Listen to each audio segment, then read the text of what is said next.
নমস্কার, জয় মাতারা। আমি অ্যাস্ট্রো হিমাংশু ভাগ্যের দুয়ার থেকে আপনাদেরকে জানাই আন্তরিক শুভেচ্ছা, ভালোবাসা। আজ আমি যে প্রেডিকশনটি করতে চলেছি, জাতকেরা হলে ডান হাতটিকে দেখুন আর জাতিকারা হলে বাঁ হাতটিকে দেখুন। যদি কোনো জাতক জাতিকাদের এই যে আপনারা দেখতে পাচ্ছেন, এই পোর্শনটা হচ্ছে আমাদের আয়ুরেখা, ঠিক আছে?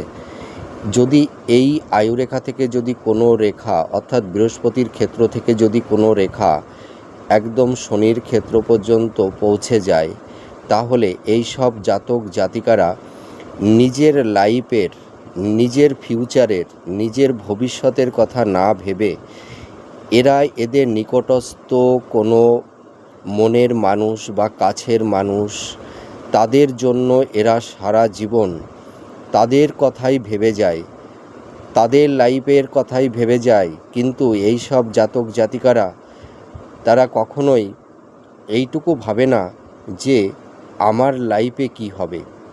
এই সব জাতক জাতিকারা এই তাদের নিকটস্থ কাছের মানুষের জন্য এরা নিজের জীবনের সব কিছু উৎসর্গ করে দেয় তার প্রিয়জনের বা প্রিয় ব্যক্তির জন্য। কিন্তু দেখা যায় এই মানুষগুলোই কিন্তু লাইফে একটা এন্ড অফ টাইমে এরাই পিছিয়ে যায়। অর্থাৎ এরা অন্যের উপকার করতে গিয়ে নিজেদের ভাগ্য, নিজেদের লাইফ সেইভাবে আর গঠন করতে পারে না।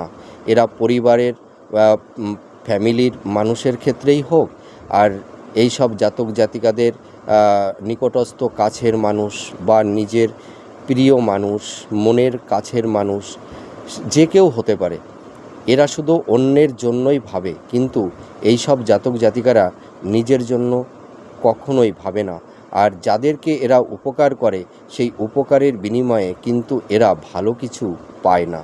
আপনারা মিলিয়ে দেখুন এই প্রেডিকশানটি কতটা ম্যাচ করছে। অর্থাৎ এক কথাই বলবো যে অন্যের উপকার করতে গিয়ে নিজের সমস্যা নিজেই ডেকে আনে এই সব জাতক জাতিকারা। এই প্রেডিকশানটি কতটা ম্যাচ করছে কমেন্ট করে জানাবেন। জয় মাতারা।